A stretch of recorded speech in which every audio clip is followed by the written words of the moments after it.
철로역정 책의 내용을 중심으로 하여 시작했던 철로역정 설교가 벌써 6번째입니다. 십자가의 도가 멸망하는 자들에게는 미련한 것이요, 그 십자가의 도가 구원을 받는 우리 모두에게는 능력이 된다. 고린도전서 1장 18절 말씀입니다. 십자가의 도가, 십자가의 말씀이 구원을 얻는 우리에게는 능력이 된다입니다. 이렇게 말씀드렸죠. 성경 말씀에 십자가의 영성이 담겨지면 성경 말씀은 더 이상 글이 아니라 길이 된다고 말입니다.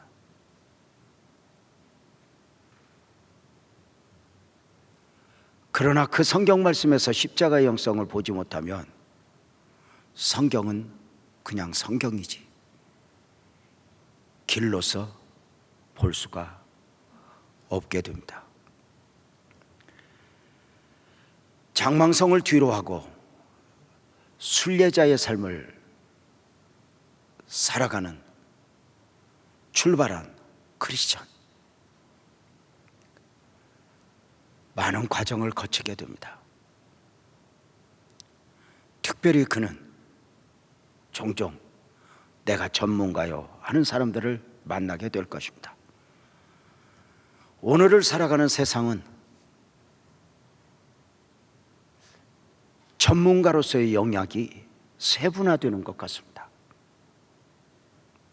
전문가들이 얼마나 많은지 모릅니다. 경제 전문가 또는 교육 전문가, 종교 전문가 또는 남북 문제 전문가, 중동 문제 전문가 많이 있습니다. 자, 오늘을 살아가는 우리 모두는 종종 그 전문가의 말 한마디를 듣기 위하여 마음을 쏟곤 합니다. 그러나 분명한 것은 전문가의 의견이, 전문가의 주장이 우선의 해답은 될 수 있을지 몰라도 완전한 해답은 될 수 없다는 것입니다.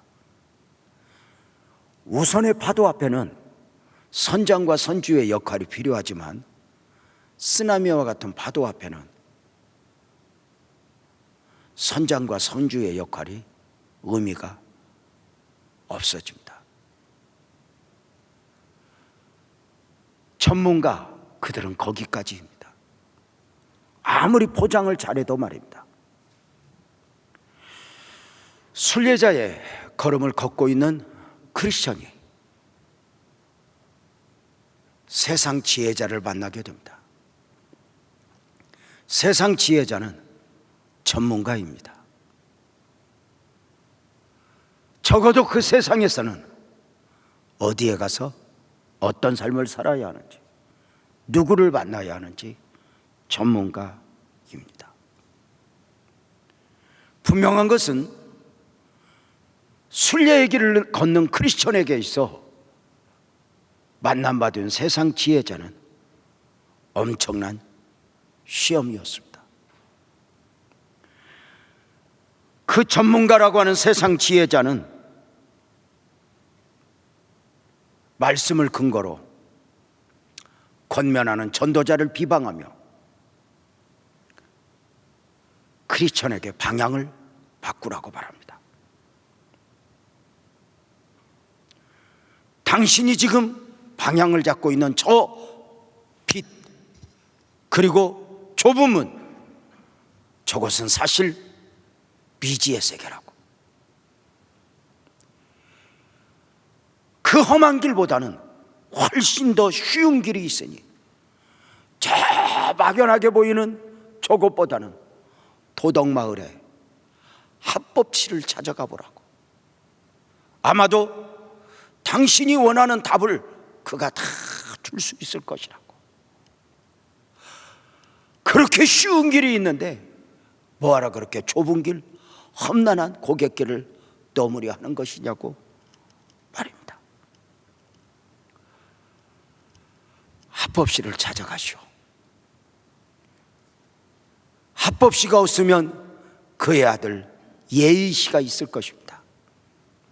그들은 인격자요, 그들은 모르는 것이 없습니다. 당신 등에 무거운 짐을 없애줄 것입니다. 분명한 것은 세상 지혜자가 권면하는 내용의 속에 도덕마을의 합법시 마을은 보이는 겁니다. 눈에 선명하게, 아, 이렇게 살면 되겠구나. 그러나 전도자의 말에, 전도자의 권면에 가는 길은 믿음으로 가면 갈 수 없는 길이었습니다. 세상은 믿음이 아니어도 됩니다.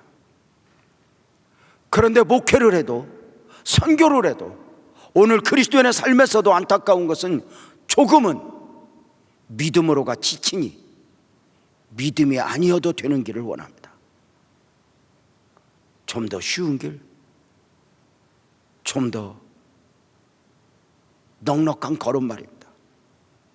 그것은 유혹이죠. 십자가의 잔을 마셔야 하는 우리 주님, 겟세마네 기도를 하셨습니다. 마태복음 26장 39절이죠. 내 아버지여, 할만하시거든 이 잔을 내게서 지나가게 하옵소서. 십자가 없이, 고난 없이 구속사역을 이루어낼 수 있다면 그렇게 해달라는 것입니다. 그럼에도 우리 예수님 그 시험을 이기셨으니 무엇으로입니까? 나의 원대로 마우시고 아버지 원대로 이기를 원합니다. 내 생각을 내려놓았습니다. 안타깝게도 크리스천은 마음을 빼앗겨 버렸습니다. 전도자의 권변에 따라 빛을 향해 좁은 문을 향하여 걷던 그가 눈에 보이는 도덕마을의 합법시 마을에 찾아갑니다. 잘 보이는 높은 언덕에 있습니다. 무엇인가 성공한 것 같고 대단한 것 같습니다. 나는 무거운 짐을 지고 살아가는데 저 성공한 사람은 짐이 없어 보입니다. 저 사람 같이만 살면 근심 걱정이 없을 것 같습니다. 그렇죠? 우리 서민들은 감히 쳐다보기도 힘들 만큼 부를 이룬 사람들, 성공을 이룬 사람들이 있습니다. 우리네 생각은 그럴 때가 많이 있습니다. 저 사람들은 걱정 없을 거야. 나는 돈 때문에 걱정하지만 저 사람은 돈 때문에 걱정 없을 거야. 저 사람은 아무 문제 없을 거야. 과연 그럴까? 그런데 그 합법시 마을 앞에서, 그 합법시의 집 앞에서 눈이 열리는 것입니다. 사람들은 좋다고 걸어가지만, 그 길을 위해 걷기 위해 노력하지만 그 길이 얼마나 험난한 길인가, 그 길이 얼마나 불구덩인가. 어느 순간 깜짝 놀라 욕심을 내어 그 세상 사람들이 좋아하는 그 정상을 바라보는 순간 영적으로 자신을 돌아봅니다. 내가 왜 여기 있지? 내가 왜 여기에서 헤매이지? 내가 언제 이렇게 되었지? 자신을 봅니다. 눈이 열린 것입니다. 지난주에 제가 한 10여 년 전까지 열심으로 천국 간증을 하셨던 고 박영문 장로님 이야기를 잠깐 했습니다. 그는 예수 믿기 전에 아주 엉터리 삶을 살았습니다. 아주 단잡한 삶을 살았습니다. 마음껏 즐기고 사는 것이 최고인 줄 알았습니다. 그리고 천국과 지옥을 다녀온 뒤에, 영적인 눈이 열린 뒤에 어느 날 그렇게 은혜를 입었던 그가 잠깐 또 낙심하여 과거에 즐기던 술집에 갔다고 합니다. 수많은 사람들이 서로 부둥켜 안고 춤을 추는 모습을 보는 순간, 전에는 그들 틈바구니에서 내가 누구와 춤을 출까, 누구와 즐길까 하던 그 자리에 갔는데 눈이 열리는 순간 그들 모습은 구더기들이 얽혀있는 모습, 뱀들이 얽혀있는 모습이었습니다. 그제서야 나는 누구여야 하는가를 알았던 것입니다. 땅을 칩니다. 이곳은 내가 있어야 할 곳이 아니야. 그 앞에서 또 한 번 절망합니다. 우리가 그러하지 않아요? 복음 안에서 믿음 안에서 살다가 세상에 속한 사람들이 즐기는 모습을 보고 무엇인가 누리는 모습을 보고 나도 하고 그들과 같이 걸었는데 어느 순간 나는 누구여야 하는가 자신을 포기합니다.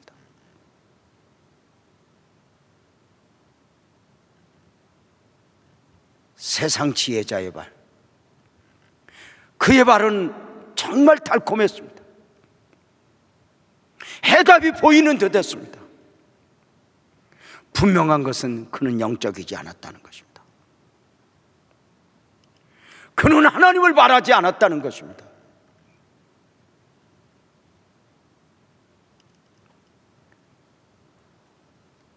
감사한 것은 그 영적 초라함에 빠져 있던 그 순간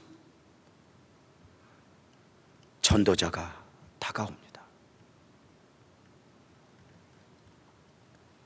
처음 좁은 문으로 향하여 가라고, 그 길이 당신이 살 길이라고 방향을 알려주었던 전도자입니다. 전도자는 엄격하고 무서운 얼굴로 크리스찬을 보며 따지기 시작했습니다. 아니 이보시오, 당신이 어찌하여 이런 곳에 있습니까? 아담아 내가 어디 있느냐? 사랑하는 성도님, 선악과를 먹고 숨어있는 아담에게 아담아 내가 어디 있느냐 물은 것은 아담의 몸뚱아리를 찾는 질문일까? 아니요. 하나님은 아담이 숨어있는 곳 앞에서 묻습니다. 아담아 내가 어디 있느냐? 이 질문은 어떤 질문이죠? 아담아 내가 원하는 아담 어디 가고 지금 망가진 아담이 되어 거기 있니? 너는 너가 아니어야 하잖아. 너는 너가 아니어야 하잖아. 전도자는 크리스천을 향하여 안타깝게 놀라고 놀랍니다. 당신이 왜 여기 있냐고. 이곳은 당신이 있어야 할 곳이 아니라고.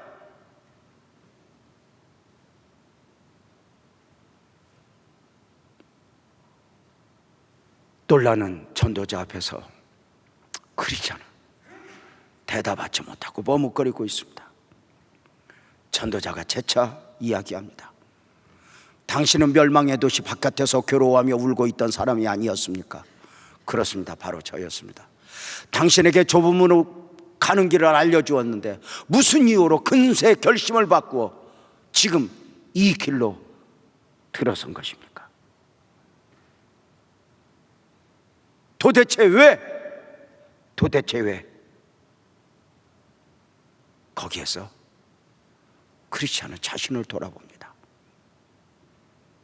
놀랍게도 전도자는 와서 왜 그랬어? 적당한 선에서 넘어가지 않았습니다. 분명한 것은 자신의 잘못을 인식하게 합니다. 자신의 죄를 고백하게 합니다. 내가 실수했노라고. 놀랍게도 크리스찬은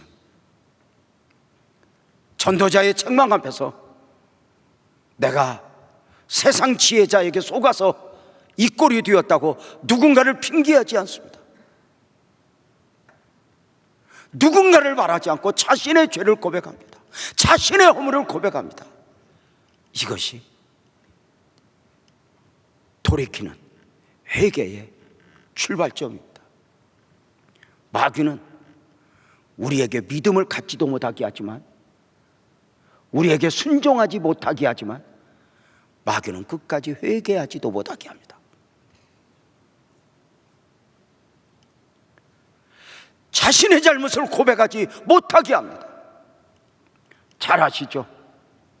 선악과를 먹고 숨어있는 아담에게 하나님이 찾아와 부르셨습니다. 창세기 3장 11절이죠. 누가 너에게 벗었음을 알렸느냐? 내가 내게 먹지 말라 명한 그 나무의 열매를 먹었냐? 사랑하는 여러분, 네가 그 나무 열매를 먹었니? 질문은 예, 제가 먹었습니다. 고백을 원하는 것이었습니다. 내가 죄를 범한나이다 고백을 원했습니다. 그러나 아담은 마귀에게 마음을 빼앗긴 가운데 핑계합니다. 12절이죠. 하나님이 주셔서 나와 함께 있게 하신 여자, 그가 그 나무 열매를 내게 주므로 내가 먹었나이다. 놀랍게도 아담은 고백을 원하시는 하나님 앞에서 내가 잘못했습니다, 내가 선악과를 먹었습니다, 내가 문제가 있습니다가 아니라 여인을 핑계하고 여인을 주신 하나님을 핑계하는 것입니다.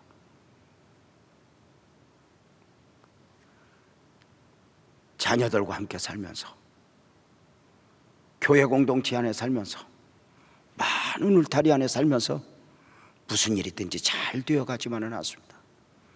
틀어질 때가 있습니다.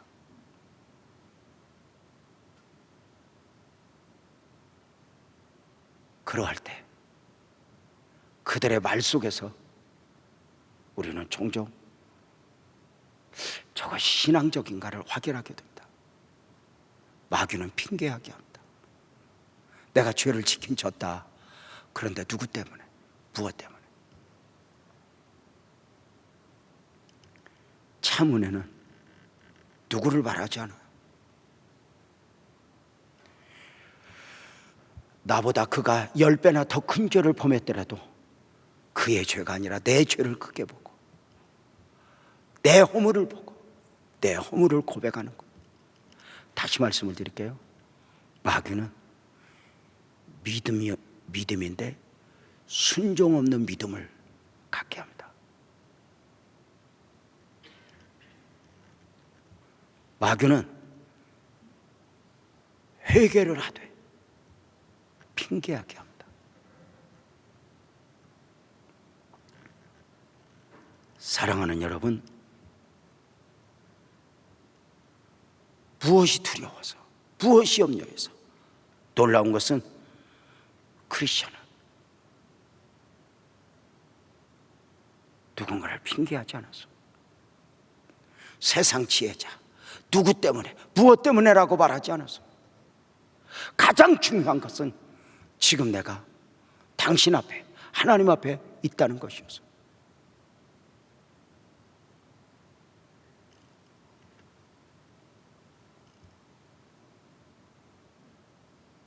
영적 초라함에 빠져 자신의 잘못을 고백하는 크리스찬의 손을 전도자는 잡아 또 한 번 일으켜줍니다. 일어나시오. 일어나시오. 전도자의 권면을 한번 볼까요? 전도자는 지쳐있는 크리스천을 일으켜주면서 이렇게 말합니다. 인간이 어떤 죄를 지었든지 지난 모든 죄는 다 사하심을 받을 수 있습니다. 이제 앞으로는 믿음을 버리지 마시고 믿는 자가 되도록 노력하셔야 됩니다. 당신을 미혹한 자가 누구이며 누가 그 자를 당신에게 보냈는지 알려드리겠습니다. 당신이 만났던 세상 지혜자는 세상에 속한 사람들이 좋아할 만한 사람입니다. 그는 이 세상의 교훈이나 신조를 내세워 세상의 도덕과 이치만을 내세우고 따르게 합니다. 그는 늘 도덕마을에서 예배하며 십자가는 무시합니다. 세상의 교훈과 이치를 최고의 가치로 여기며 그것들로 인해 구원을 받을 수 있다고 생각하는 사람입니다. 또 그는 육에 속한 사람이기 때문에 내가 가르쳐준 길이 진리임에도 불구하고 잘못된 길처럼 보이게 하는 사람입니다 라고 말을 합니다. 전도자는 크리스천이 만났던 세상 지혜자가 누구인가를 분명하게 알게 합니다. 그는 세상에 속한 사람들이 좋아할 만큼 보장된 사람이라고. 그는 복음을, 그리고 내가 전한 말씀을 문제 있다고 말하면서 도덕과 또 인간의 사상으로 무엇인가 길이 있는 것처럼 말하는 사람이라고 알려줍니다. 그 세상 지혜자는 진리의 길을 가든 당신을 유혹하여 벗어나게 한 것이고, 당신이 가던 십자가의 짐을 싫어하도록 미혹한 것이고, 멸망의 길로 당신을 인도한 것입니다 라고 이야기를 해줍니다. 여기서 우리가 크리스천이 가져야 할 영성 몇 가지를 잠깐 검토합니다. 우리가 미혹의 영에 빠졌을 때, 날로 하여금 좁은 길을 가고자 할 때, 그 길을 벗어나게 할 때에 우리는 그 세상 지혜자의 말을 따랐던 나 자신을 나 스스로 책망할 수 있어야 합니다. 나도 어쩔 수 없어서가 아니라 내가 왜 이렇게 바보 같았어? 나는 이래서는 안 되는 사람이었어. 32년 전에 교회를 개척하면서 하나님 앞에 정말 몸부림쳐 기도하는 가운데 하나님이 한 번씩 레마의 말씀으로 저에게 주셨던 메시지가 있습니다. 그 개척교회에서, 그 지하실에서 밤을 지새우며 몸부림칠 때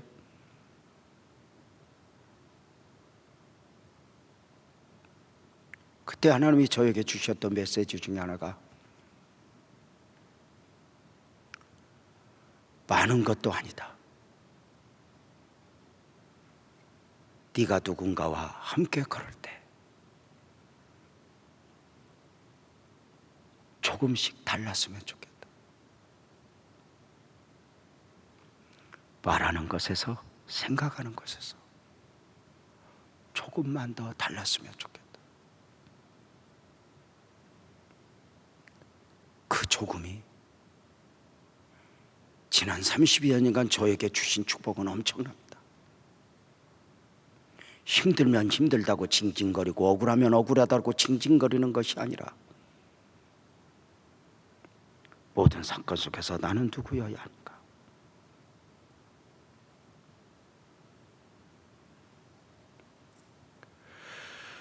세상 지혜자의 미혹에 넘어갔던 나 자신을 스스로 합리화시키며 나는 어쩔 수 없어서가 아니라 이제 나는 아니어야 해.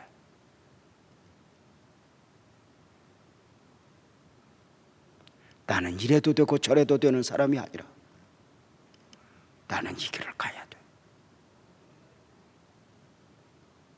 사랑하는 성도님들, 놀랍게도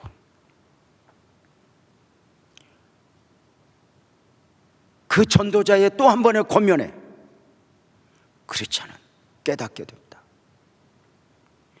눈이 열리게 됩니다.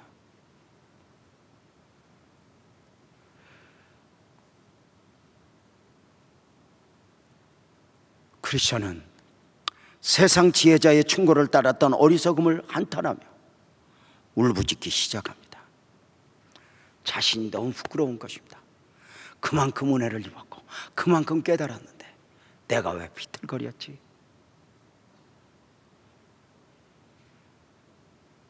자신 안에서 희망이 보이지 않았던 가운데 크리스천은 다시 한번 전도자에게 물었습니다. 좁은 문으로 갈 수 있는지. 전도자는 그에게 이렇게 답합니다. 좁은 문을 향하여 다시 가십시오. 그동안 왔던 방향으로 보이지는 않지만 빛을 향하여 좁은 문을 열겠다는 마음으로 가십시오. 깨닫고 회개한 당신을 좁은 문의 문지기가 받아들여 줄 것입니다. 이제 다시는 다른 길의 유혹에 빠지지 않도록 주의하셔야 합니다. 신앙의 길도 사명의 길도 얼마나 많은 유혹이 있는지 몰라요. 다시 방향을 잡으십시오. 다시 좁은 문을 향하여 가십시오.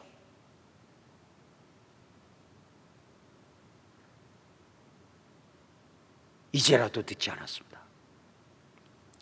옆길로 새지 마십시오. 당신은 가야 할 길이 있습니다. 그렇게 전도자의 권면에 따라 크리스찬은 또 걸었고 또 걸었고 좁은 문 앞에 이르게 됩니다. 좁은 문 앞에 이르러 보니 그 문 앞에 크게 이런 글귀가 적혀 있습니다. 두드리라, 그리하면 너희에게 열릴 것이니. 글귀대로 크리스찬은 문을 두드립니다. 사정없이 문을 두드립니다. 한 번, 두 번, 세 번. 그러면서 그는 외쳤습니다. 계십니까? 이보시오, 저는 하나님 앞에 죄를 지은 쓸모없는 자입니다만 문 안에 계시는 분은 저를 불쌍히 여기시어 가엾은 저를 받아주실 수 있는지요? 용서받을 수 없는 반역자이지만 이 문을 열어주시면 저는 저 높은 곳에 계시는 하나님께 영원한 찬양을 드리겠습니다. 문을 두드리는 것입니다. 한 번에 열어주지 않습니다. 그러나 또 두드립니다. 우리에게 주는 교훈이 무엇입니까? 마땅히 그 길을 가지만, 마땅히 주실 은혜지만 우리 마음에 사모해야 한다는 것입니다. 우리가 종종 설교할 때 이런 표현을 합니다. 누가 설교하냐도 중요하지만 어떤 마음으로 설교를 듣는가도 중요하니 사모함이 없으면 예수님이 와도 소용이 없다고 말입니다. 좁은 문 앞에서 문을 두드립니다. 사정없이 문을 두드립니다. 우리는 이 좁은 문을 두드리는 영성으로 기도도 해야 되고, 좁은 문을 두드리는 영성으로 예배도 해야 되고, 좁은 문을 두드리는 영성으로 사명도 감당해야 합니다. 여기 말고 다른 문이 있다고 생각하면 우리는 기도가 그렇게 간절할 수 없습니다. 여기 말고 다른 곳에 또 길이 있다고 생각하면 우리의 예배는 대강드리게 됩니다. 여기 말고 다른 곳에 내가 해답이 있다고 믿으면 우리는 주님을 구하지 않습니다. 두드리라 열릴 것이니. 크리스찬은 문을 두드렸습니다. 지금까지 왔으니 여기가 아니면 해답이 없었습니다. 지금은 열리지 않았지만 열려야 했습니다. 좁은 문을 두드리는 그 영성으로 우리의 기도가, 우리의 예배가, 오늘 목사로서 가야 하는 그 길이 그 안에서 해답을 찾는 것입니다. 저는 요셉을 참 좋아합니다. 다윗도 좋아합니다. 그들이 대단한 사람이어서 좋아하는 게 아닙니다. 그들이 바보 같았기 때문입니다. 노예로 팔려간 10년, 요셉은 다른 문을 열려고 하지 않습니다. 사울 앞에서 다윗, 그 10수년을 던지는 창 앞에서, 몰고 다니는 군대 앞에서, 엥게드 골짜기에서 고생해야 했지만 다른 문을 열지 않습니다. 하나님이 주신 약속의 말씀을 붙들고 말입니다. 우리에게 고난이 올 때, 우리에게 고난이 왔을 때 다른 문이 있다고 생각하면 우리는 인내하지 못합니다. 종종 드리는 말씀이 있죠. 씨 뿌리는 자의, 씨 뿌리는 비유의 결론이 뭐라고요? 좋은 씨앗이 좋은 밭에 뿌려져 30배, 60배, 100배 이렇게 씨를 맺는다? 아니요. 누가복음 8장은 분명하게 이렇게 말합니다. 좋은 씨앗이 좋은 밭에 뿌려졌지만 인내로 결실한다고 말입니다. 인내입니다. 인내입니다. 좋은 사람 만났지만 결실은 인내지 영원히 좋아함으로가 아닙니다.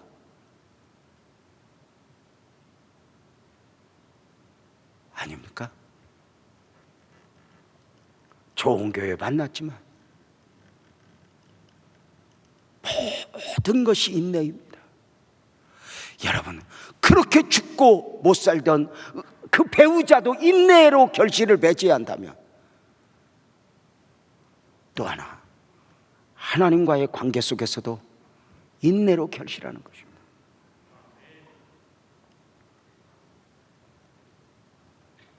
고난 앞에서 다른 문을 열 수 있다고 생각하면 인내하지 않습니다.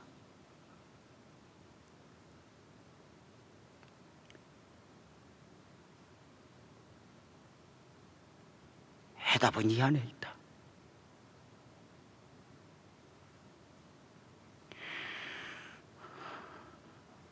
사랑하는 성도님들,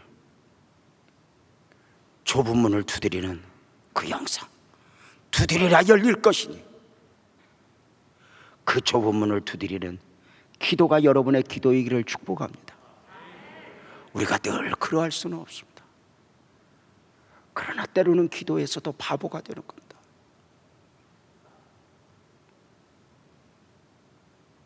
기도밖에 할 것이 없는 사람처럼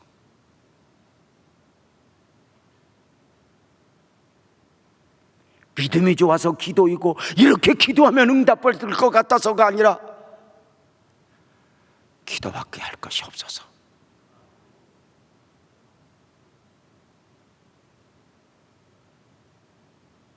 사랑하는 성도님들, 하나님은 때로 우리를 그렇게 좁은 문 앞에 세웁니다. 기도의 좁은 문, 예배의 좁은 문, 환경의 좁은 문, 그 자리에서 문을 두드려 주님을 구하기를 원합니다.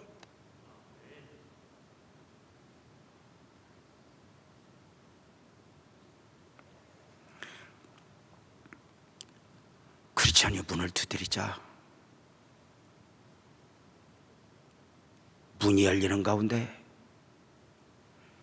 번역은 선의라고도 하고 호의라고도 하는, 한국말로는 선의, 호의라고 하는 그 호의씨가 문을 열어줍니다. 문을 두드리고 있던 크리스천에게 묻습니다. 무슨 일로 왔냐고. 크리스천이 대답합니다. 저는 짐을 진 불쌍한 죄인입니다. 다가올 진노를 피하기 위해 멸망의 도시를 떠나 영생을 얻으려고 시온산을 향하여 가는 자입니다. 이분이 그리로 가기 위해 지나야 하는 곳이라는데 저 같은 사람이 들어가도 되겠습니까? 아, 그래요? 진심으로 환영합니다. 호이 씨는 문을 열어줍니다. 그런데요, 그 문을 열어주면서 철로역정 책에 보면은 갑자기 호이 씨가 크리스천이 자기 걸음으로 문 열린 데를 들어오려고 할 때 마치 낭떠러지에 떨어지는 아이를 어미가 움켜쥐듯이 크리스천의 손목을 탁 부여잡고 낚아채듯이 좁은 문 안으로 싹 끌고 들어갑니다. 그렇게 순해 보이고 그렇게 선해 보이는 그 호이 씨가 자기를 그렇게 낚아채듯 끌고 들어가는 것을 보고 깜짝 놀라 당황합니다. 왜이냐고. 왜 이러십니까? 이때 호의가 대답합니다. 이분에서 약간 떨어진 곳에 성이 하나 있는데 그 성의 주인은 바알세불이라고 하는 악마입니다. 그와 그의 부하들은 좁은 문을 들어가려는 사람들이 보이면 무조건 그 좁은 문 앞에서까지 죽이려고 활을 쏩니다. 아, 그렇군요. 저는 지금 기쁘기도 하고 떨리기도 합니다. 바알세불이 누구예요? 마귀 집단의 우무두머리예요. 다시 말씀을 드릴게요. 좁은 문이 딱 열리는 순간 조금은 여유가 있는 마음으로 자기 걸음으로 걸으려고 할 때 호의는 낚아채서 끌고 갑니다. 때로는 신앙생활이 그래요. 우리의 걸음걸이로 신앙생활을 하고 우리의 걸음걸이로 목사를 하고 우리의 걸음걸이는 내가 걸을 수 있는 만큼 여유롭게 하기를 원해요. 그러나 때로는 성령께서 낚아채듯 우리를 끌고 와. 강력한 이끌림 속에 우리를 걸어. 우리는 때로 포기하고 싶고 그만두고 싶은데 끌고 가요. 왜요? 크리스천도 알지 못하는 가운데 멀리서 바알세불이 마귀 집단의 우두머리가 활을 노리고 좁은 문을 열기만 해봐, 좁은 문을 열기만 해봐, 너 기도만 해봐, 너 믿음으로 살기만 해봐, 내가 너를 쏘아버릴 거야. 바알세불은 누구인가? 그가 하는 일은 어떤 일인가? 바알세불에 대한 호이시의 설명을 한번 볼까요? 한 영혼이 구원을 향하여 들어가고자 할 때 귀신 무리들로부터 격렬한 공격을 받게 된다. 귀신 무리들이 좁은 문을 들어가려고 하는 자들에게 쏘는 화살 중 가장 일반적인 것은 당신이 지은 죄들은 씻음을 받을 수 없으며 참소죠. 수많은 죄들을 범하였으며 죄가 생각나게 하죠. 태어나서 지금까지 셀 수 없는 그릇된 행위들을 하였으며 네가 이 문을 열 자격이 있어? 네가 목사할 자격이 있어? 네가 이렇게 기도할 자격이 있어? 하나님 말씀을 아는 지식에 대해서도 죄를 지었으며 성령의 은혜를 무시하였는데 어떻게 당신이 용서받을 수 있겠느냐이다. 무엇보다 이제 회개해도 늦었으니 포기하라. 포기하라. 사랑하는 여러분, 마귀는 늘 이렇게 참소합니다. 너 같은 것이 봐, 사람들이 너 무시하잖아. 봐봐, 다른 사람은 목사님이 그렇게 좋아하는데 너는 인사 안 하잖아. 목사님이.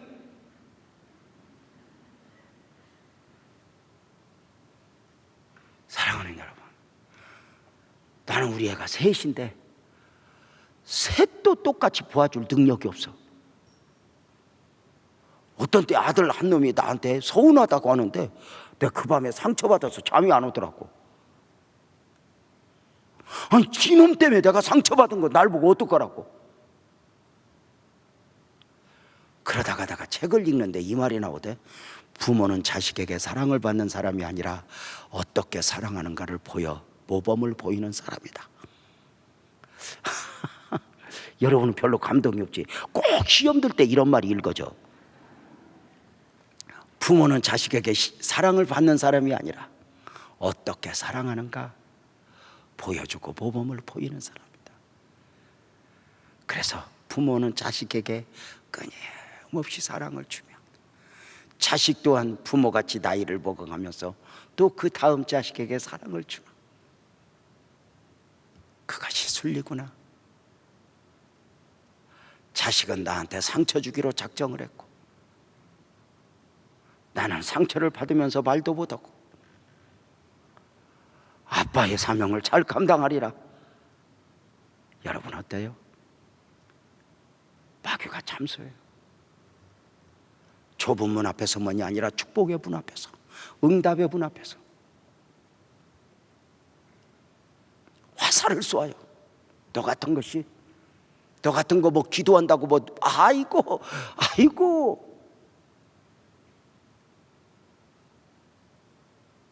어떠세요?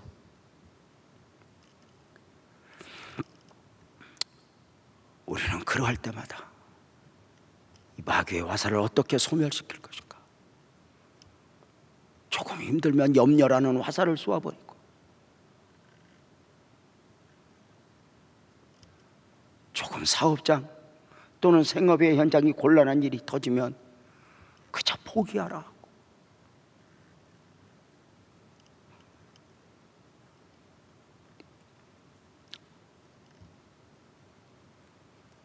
지난 32년간 걸어왔던 걸음을 돌아보면 정말 이제껏 내가 산 것은 주님의 은혜라 고백할 수밖에 없어.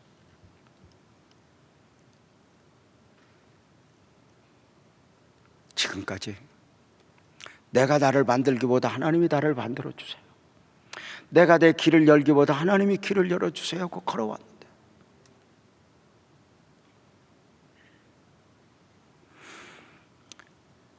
우리는 마귀의 화살을 무엇이라 멸할까? 대표적으로 우리는 말씀으로 얘기해야 되는데 로마서 8장 31절부터 34절에 보면 우리 한 목소리로 34절까지 한번 읽어볼까요? 시작. 그런즉 이 일에 대하여 우리가 무슨 말 하리요? 만일 하나님이 우리를 위하시면 누가 우리를 대적하려 하리요? 자기 아들을 아끼지 아니하시고 우리 모든 사람을 위하여 내어주시니까 어찌 그 아들과 함께 모든 것을 우리에게 주시지 아니하겠느냐? 누가 등이 하나님께서 택하신 자들을 고발하리요? 의롭다 하신 이는 하나님이시니 누가 정죄하리요? 죽으실 뿐 아니라 다시 살아나신 이는 그리스도 예수시니 그는 하나님의 우편에 계신 자요 우리를 위하여 간구하신 자시니라. 사랑하는 성도님들, 그 좁은 문에 열리자마자 내 걸음으로, 내 방식으로 신앙생활도 하고 목회도 하고 사역을 감당하고 할 때 때로는 성령께서 강력하게 우리를 끌고 갑니다. 강력하게 우리를 기도하게 하고 강력하게 쏟게 합니다. 그때는 내가 보지 못한 것이 있기 때문입니다. 바알세불의 공격. 낭떠러지로 걸어가는 아이는 낭떠러지가 있음을 보지 못합니다. 그러나 어미는 보고 그의 손을 낚아챕니다. 영적으로도 같지 않나요? 내가 내 삶을 돌아보면 내가 그것이 고난이었어, 내가 그거 아픔이었어, 이것만 이기게 한 게 아닙니다. 내가 느끼지 못한 수많은 것들을 주님이 막아주시는 가운데 감당할 시험을 주셨고, 그 시험을 감당한 가운데 우리를 강하게 하셨고 담대하게 하셨죠. 그렇게 나를 건져주시는 하나님에 대하여 시편 기자는 18편 16절 17절에서 그가 높은 곳에서 손을 펴서 나를 붙잡아 주시며 많은 물에서 나를 건져내셨도다. 나를 강한 원수와 미워하는 자에게서 건져내시며 그들을 나보다 힘이 세기 때문이라. 많은 곳에서 좁은 문에서 강력하게 크리스천을 낚아채 끌어들인 전도자는 이곳에 어떻게 찾아왔나고 물어요. 그때 크리스찬이 대답을 해요. 전도사가 이곳에 와서 문을 두드려 가르쳐 주었습니다. 두드리라 가르쳐 주었습니다. 그리고 이 좁은 문 안으로 들어가면 장차 가야 할 길을 선생님이 가르쳐 주실 것이라고 했습니다. 호익 씨가 대답합니다. 당신 앞에 문이 열려져 있으므로 누구도 문을 닫을 수 없습니다. 이제야 고생한 보람이 있군요. 그런데 왜 당신은 혼자 오셨습니까? 크리스천 대답합니다. 내 이웃들은 아무도 자신들이 위험하다는 사실을 깨닫지 못하고 있습니다. 그 장망성, 세상이 얼마나 위험한 것인지를 모르고 있습니다. 당신이 오는 것을 아무도 몰랐습니까? 아니요, 많은 사람들이 있었어요. 내가 떠나올 때 마을 사람들은 미쳤다고, 가족들은 울면서 돌아오라고 했었어. 변덕씨도 또는 고집씨도 있었습니다. 그러나 그들은 다 돌아갔습니다. 이때 호의는 알려줍니다. 그들의 포기는 단순한 포기가 아니었다고, 영혼을 포기한 것이었다고, 본질적 가치를 포기한 것이었다고. 그런데 당신은 어떻게 이곳에 오겠느냐?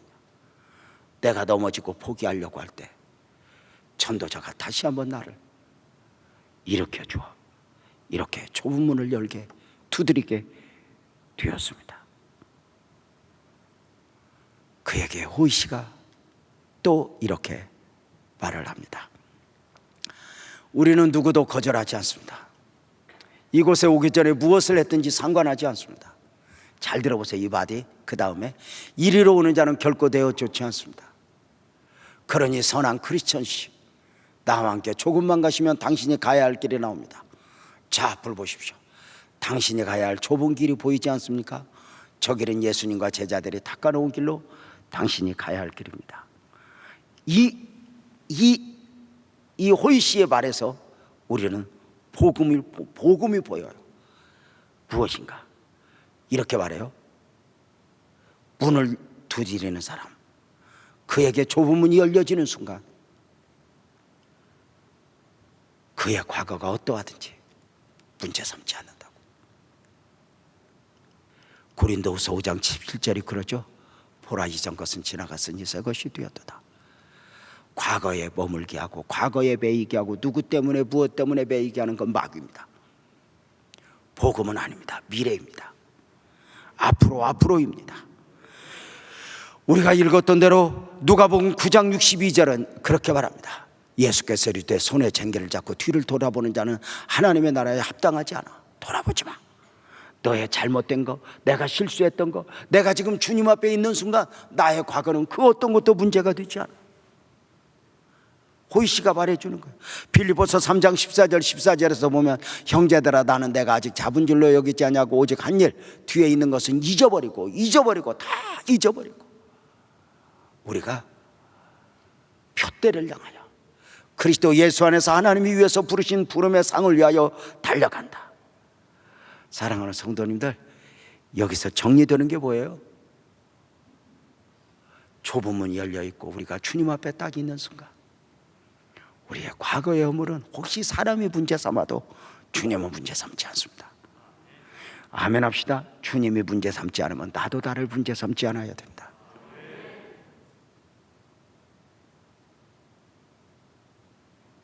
우리의 과거, 우리의 연약했던 점과 상관없습니다. 우리가 주님 앞에 있다는 것이 귀한 것이죠. 더 귀한 것은 무엇이냐? 좁은 문을 두드렸고 열린 좁은 문 안에 들어온 이들은 누구도 쫓아내지 않는다는 거예요. 그의 허물을 보며 그의 문제를 보며 당신 자격 없어 말하지 않는다는 거예요. 왜요? 좁은 문 안에 들어온 것 자체가 내 자격이 아니거든요. 우리가 신앙생활을 할 때 예수의 이름으로 하는 거거든요. 우리가 기도할 때 뭘로 해요? 예수의 이름으로. 예수의 이름으로 기도합니다. 예수님의 이름으로 기도했습니다. 예수님의 이름으로 기도했습니다는 어떤 고백이죠? 예수의 자격으로입니다. 내 공로가 아닙니다. 내 의가 아닙니다. 예수의 자격으로. 오늘 또 우리는 예수님 십자가 붙들고 우리는 이 길을 가는 것입니다. 무엇보다도 두려워하지 마십시오. 지금 여러분들이 믿음의 길을 그 걷는 걸음은 여러분만 걷는 게 아닙니다. 아멘 합시다. 사도들이 걸었습니다. 앞선 믿음의 선배들이 걸었습니다. 그들도 울면서 걸었습니다. 우리도 어쩌면 울면서 가야 할지 모릅니다.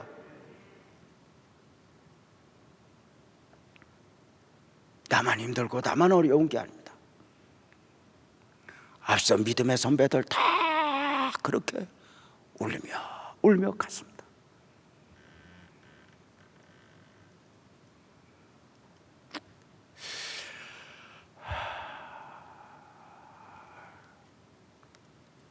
목회를 하면서 성도들에게 참 미안했던 것 중에 하나는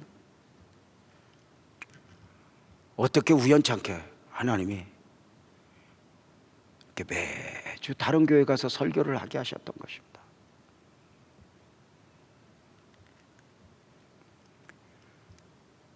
정말 많은 과정이 있었어요.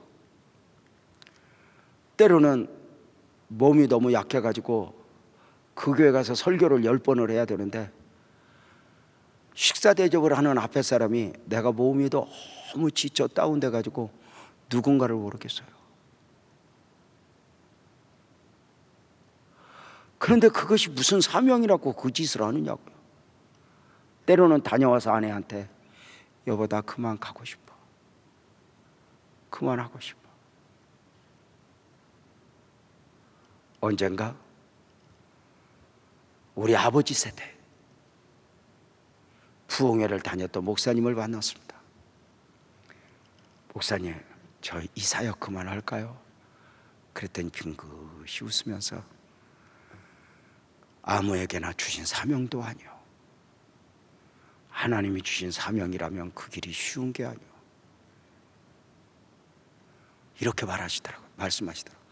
우리는 지금 같은 호텔도 없었고 여관도 없었고, 때로는 연탄가스를 마시면서 부흥회를 하는 도중에 연탄가스 마시고, 때로는 기절하여 병원에 실려간 적도 있으면서 깨어나 또 사명 감당했고 또 사명 감당했어.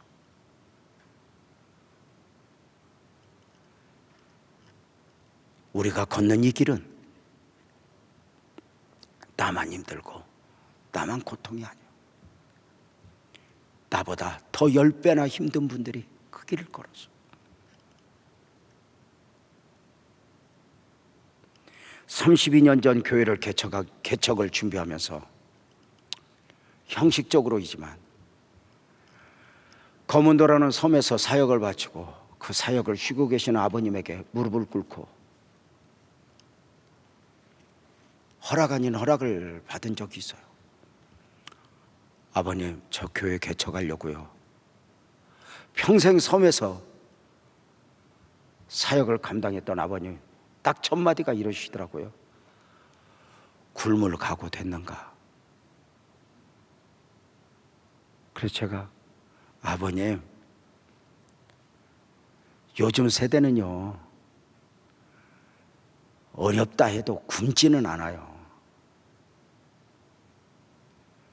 교회를 개척한다는 저에게 아버님 질문이 굴물 가고 됐는가였어요. 그리고 그 다음 말씀은 이것이었어요. 굶진 않아요. 먹는 건 먹어요. 그랬더니 이렇게 말씀하시더라고요. 굶어도 굶었다고 성도들에게 말하지 않고 하나님만 보고 그 길을 갈 수 있겠는가? 그 말씀이 어디 책에 있는 게 아니잖아요. 아버님이 걸어오셨던 걸음이잖아요. 그 가난에 자식들 먹일 것 없이 울면서 한 끼 한 끼 굶어가며 그 사역을 감당했던 그분이 저에게 물으세요. 굶을 각오 됐는가? 굶으면서 목회하는 사람 없어요. 굶었다게 성도들에게 말 않고 그 길을 갈 수 있는가? 제가 순간 이 말씀이 보통 말씀이 아니구나. 나 자신을 다듬고 이렇게 말해요. 아버님, 그렇게 하겠습니다. 그러면 나서 이것이 아버님이 저에게 남겨준 정신적 유산입니다. 굶는 것뿐이겠습니까? 무슨 일이 있고 힘들 때 주파수를 하나님께 맞추고 하나님만 구할 수 있는가?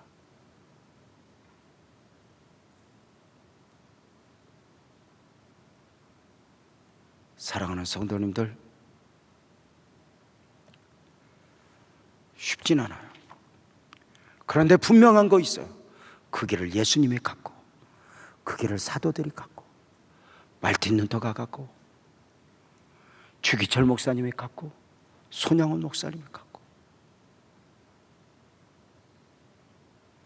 우리는 지금 그 길을 흉내내며 따라가고 있는 거죠.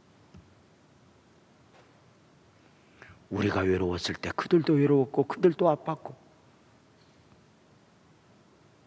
처음부터 끝까지 이 길은 눈물 없이 못 가는 길, 피 없이 못 가는 길, 그렇게 가는 길이었죠. 아무도 세상이 이해를 하지 못하죠. 좁은 문 안에 들어선 크리스천은 호이 씨에게 물었습니다. 저는 처음 저 길을 가는데, 이렇게 이제 앞으로 가야 할 길입니다. 혹시 거기에 저 같은 초행자가 길을 잃어버릴 만한 갈래길이나 구분길은 없습니까? 이제 신앙은 늘 모르는 길이에요. 이걸 있잖아요. 예수님이 가신 길인데 그 길을 따라가는데 똑같지 않아요. 무슨 말인가 이해가 돼요? 베드로가 갔던 길, 요한이 가고 요한이 갔던 길 가는데 똑같질 않아요. 그래서 초행자로서 가는데 혹시 곁길이 없습니까? 호이 씨가 대답합니다. 있죠. 이 길로 가다 보면 많은 길들이 나타납니다. 잘못된 길의 특징은 대단히 넓습니다. 바른 길의 특징은 언제나 좁습니다. 넓은 길은 사람들이 많이 갑니다. 좁은 길은 가는 사람이 없습니다. 그러니 가야 할 길과 가지 말아야 할 길을 분명하게 분별할 수 있을 것입니다. 사랑하는 성도님들, 다시 말씀을 드릴게요. 예수님이 가신 길 베드로가 갔고, 베드로가 간 길 바울도 갔고, 그 길을 우리 믿음의 선배 목사님들이 갔고, 신앙인들이 가서 우리도 가요. 근데 그 길이 달라요. 한 길인데 달라요. 다만 우리의 믿음, 우리의 영적 사상은 함께 붙고 가는 거예요. 수없이 많은 길이 유혹해요. 넓은 길이 보여요. 주님 아니어도 되는 길. 좁은 길은 주님이어야 하는 그 길. 그 길로 가는 거죠. 크리스찬은 그 호이 씨에게 묻습니다. 내 등에 무거운 짐이 있습니다. 이 짐을 좀 벗어버리고 싶은데 내 힘으로는 벗을 수가 없는데 이 짐을 어떻게 좀 벗겨줄 수 없습니까? 호이 씨가 이때 대답을 합니다. 당신은 구속의 장소에 도착할 때까지 그 짐을 지고 계셔야 한다고 생각하시오. 그러니까 이 짐을 끝까지 지고 가야 한다고 생각하죠. 벗어버리려고 하지 마시오. 그곳에 가면 당신 등에서 저절로 떨어져 나갈 것입니다. 어느 날 짐이 아니게 될 것입니다. 바로 이런 말이에요.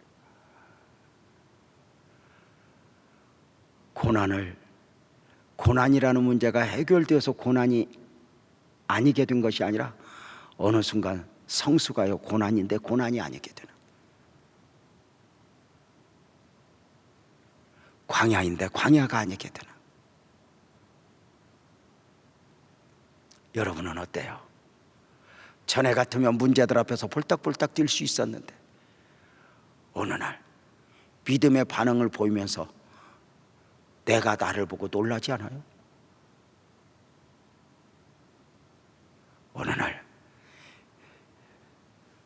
성도들 다 간 뒤에 늦은 시간까지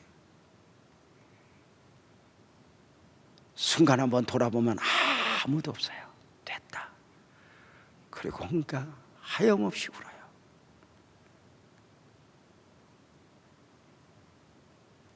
한 시간, 2시간 목 놓아 울어요.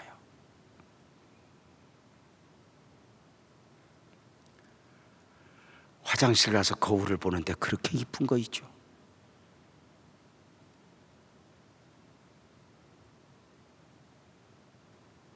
여러분 어때요? 당신 짐을 벗으려고 애쓰지 마시오. 아멘 합시다. 그 짐을 함께 감당하실 주님을 구하시오. 당신이 그 짐을 벗고자 하면 더 힘들 것이오.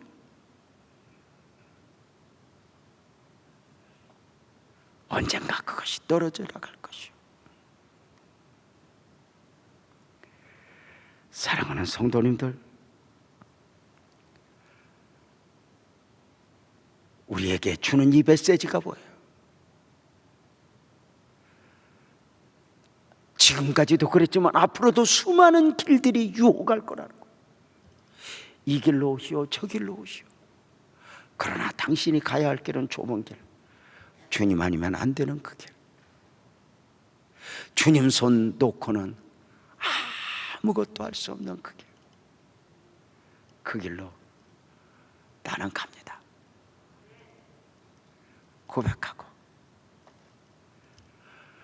십자가, 내 등에 지고 있는 이 십자가 짐은 선택이 아니죠.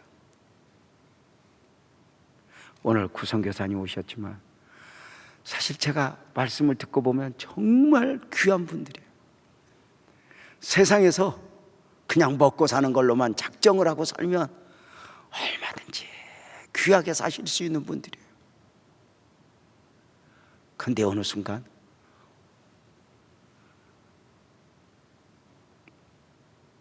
주님이 내 안에 와버렸고,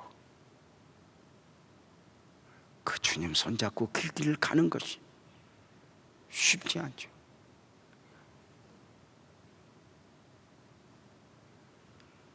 필리핀에서 선교 사역을 감당하는 김종명 선교사가 계속 함께 예배해요. 코로나 때문에 들어가지도 못하고 두 부부가 가야 하는데 두드리지만 열리지 않아요. 그러나 가장 알맞은 때에 갈 거예요.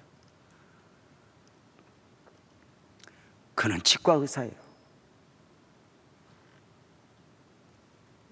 치과 의사인 집사님이 언젠가 저에게 그랬어요. 목사님, 제가 잘 해드릴게요. 여기서 치과 의사로 살면 누구보다 넉넉하게 살 수 있어요. 그런데 어느 날 갑자기 목사님, 나 필리핀 보내주세요. 나 환자촌에 보내주세요. 다른 섬김 의사들은 있는데 치과 의사가 없대요. 제가 가야겠어요. 그러면 그렇게 순종했다고 힘든 길이 없어요? 아니요. 목사 아닌 사람이 목사에 있으면 힘든 길이 없어요? 아니요. 쉽지 않죠. 그런데 그 십자가의 짐을 벗어버리려고 애쓰는 게 아니에요. 매력이죠. 어느 순간 내가 성숙하면 그 십자가의 짐이 짐이라고 느껴지지 않아요. 그것이 축복이라고. 광야 이스라엘 백성들은 하루빨리라도 광야를 졸업하고 가나안에 들어가기를 원했지만 아니에요. 하나님의 원하심은 광야에서 가나안의 영성으로 무장하여 광야가 광야 아니게 느끼도록 하나님이 은혜를 베푸는 것 아닐까? 한 가지 틀림없는 거 있어요. 저와 여러분이 원하는 걸 하나님이 주실 수 없어서 주시지 않는 게 아니에요. 오늘도 우리가 조금은 버겁고 힘든 길을 가지만 틀림없는 거 있어요. 가장 힘들 때 때로는 하나님이 전도자를 보내고 때로는 하나님이 도움씨를 보내고 악한 사람들도 많이 있지만 그를 일으켜주고 세워야 할 사람들을 만나게 하신 가운데 좁은 문을 열고 들어온 그를 또 한 번 붙잡아 여기까지 오게 하셨던 그의 주의 은혜를 보게 돼요. 이제 철로역정 6번째 설교를 마치려고요. 철로역정 설교를 준비하다 보니까 조금 디테일하게 준비하면 한도 끝도 없을 것 같은 느낌이 들어서 잘못하면 철로역정 설교를 한 2년 하게 될 것 같아서 이래서는 안 되겠다 싶은 생각도 하는데 막상 준비 들어가 보면 좀 시간은 걸리지만 얼마나 개인적으로 묵상하는 시간들이 좋은지 몰라요. 코로나19가 저에게 준 또 하나의 축복이에요. 사랑하는 성도님들, 절대로 착각하지 마세요. 예수 믿기 때문에 힘든 게 아니에요. 안 믿어도 힘들어요. 그런데 우리는 이왕 힘든 인생 사는 거 예수 믿고 힘들게 사니 복이다, 이래야 그 자체가 우리에게 축복이지. 내가 왜 믿는데 왜 이렇게 내가 힘들어, 나는 기도하는데 왜 이렇게 힘들어. 아니요, 우리의 삶이 워낙 그래요. 그럼에도 불구하고 오늘도 나와 함께 하시는 그 주님 붙들고, 주님, 내가 믿음으로 이기겠습니다. 나는 승리할 것입니다. 난 주님 은혜 붙잡고 살 것입니다.